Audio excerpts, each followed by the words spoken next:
Hi guys and welcome to another video. So I'm gonna start a new series on this channel, okay? So it's gonna be a series on deep learning, and I'm gonna talk about Keras, okay, which is a very interesting tool for deep learning. So to get started, I'm gonna talk about Keras a little bit. So Keras is an open source neural network library written in Python, okay? So it's capable of running on top of Tensorflow, which we're gonna use.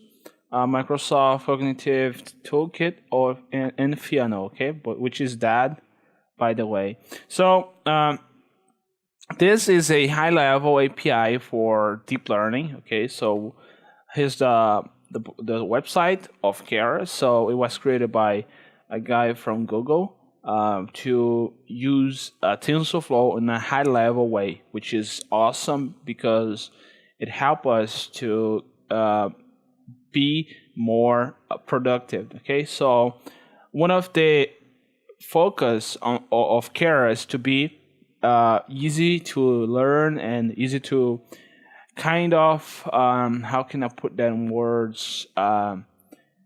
It's you just set up in running. Okay, so you just set some model in which you can run very easily. So enough of that. So let's just jump into the basics. So okay, so I'm going to talk about TensorFlow right now. So this is the website from TensorFlow. TensorFlow is the deep learning framework created by Google. Okay, so actually was the Deep Dream, I guess it was the DeepMind research group who created TensorFlow, if I'm not mistaken.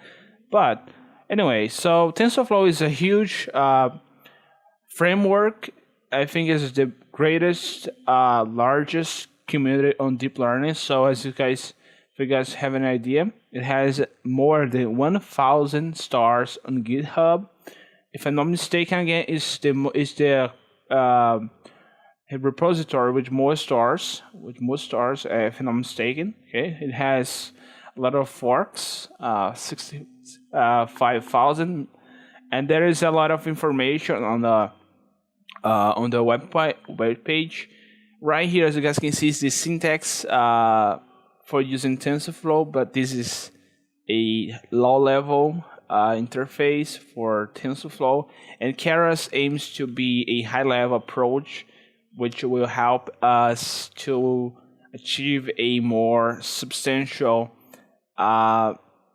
development setup. Okay, so it's how is the word? I'm forgetting the word. Okay, but anyways, that was the video, guys. In the next video, I'm gonna talk about more Keras and how to install it on Windows. Okay, if you are using Linux, the step would be a little bit different. But anyways, so thanks for watching this video, guys, and see you guys next time.